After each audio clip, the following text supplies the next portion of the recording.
Hey, what's up, y'all? This is Lewis Speaks, and today I want to talk to you all about why I love poetry.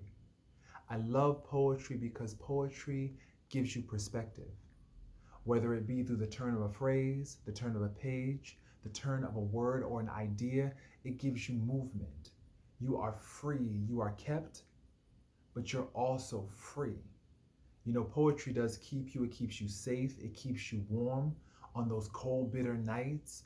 It adds feeling to a otherwise emotionless life.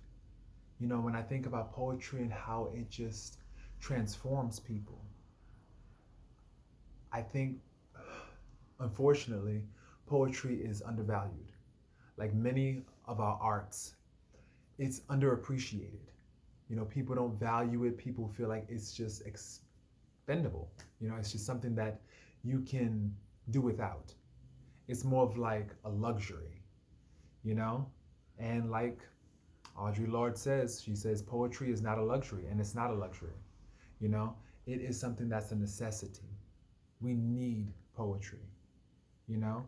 And I think a lot of people don't understand the value of it. Me, I am a poet. I write every single day. There's not a day that goes by that I do not write, whether it be a line, whether it be a couple of stanzas, whether it be an entire poem. I have to write.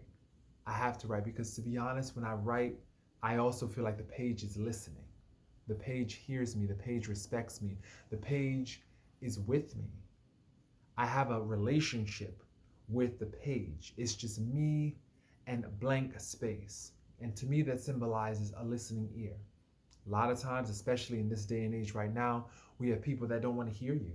They don't want to listen to you. It's too much. They're overwhelmed, they're bogged down, but you always, always have the page as a listening ear. And I love that. That's why I really appreciate poetry. I appreciate writing.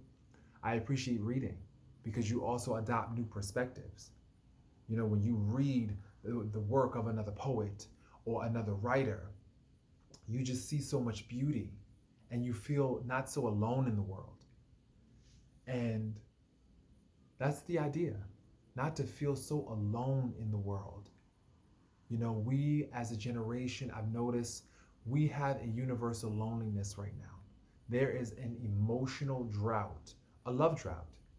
You can't find decent partners, you can't find decent friends, but you do have friends in literature, you have friends in nature, you have friends in cinema, you have friends in culture. That's your friend. And you have to lean into the places that give you back love. Lean into the places that really feed you. Someone told me one day something really powerful. You know, I'll never forget it. They said, go where the love is. It was simple. Go where the love is. And I chewed on that, I reflected on that, and I realized that's true. We have to go where the love is. Because right now, a lot of people don't know how to love us in the way that fills us up completely. I need to go personally where the love is, where my cup can be full up, where I can just get the nourishment and the replenishment that I need. Everybody needs to be replenished. And I realize that me expecting to be replenished by people who are empty cups and empty vessels themselves, you'll never get that. You'll keep on breaking your heart and disappointing yourself. So stop disappointing yourself. Go where the love is. And if that means the love is in a book, if it's in you sitting down and really just expressing the truth and the beauty of your thoughts, then you have to do that. You must do that. It's a necessity. It's no longer a luxury because our survival, our survival is pending. Right now, we are all hanging in the balance. We're walking a delicate line between life and death.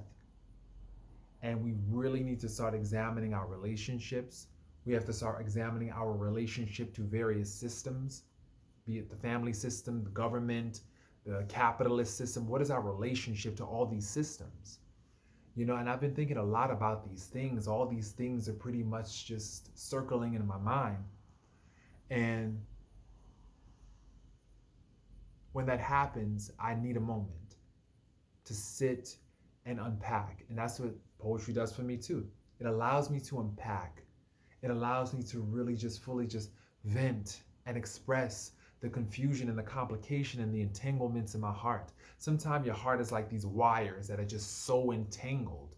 And so what you need is to sit down and just spill out, vent, and just unpack and untangle, clarify.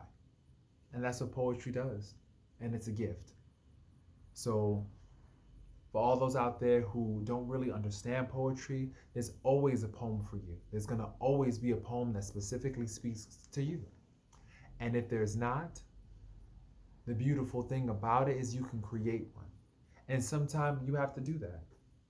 If you don't see that there is something for you, you have to be the trailblazer. You have to create it for yourself. And that's the beautiful thing about being human. We get to create our reality. So I encourage you today, create your reality. Create the reality you want to see. You are a world within a world. Create the reality you want to see. Peace, y'all.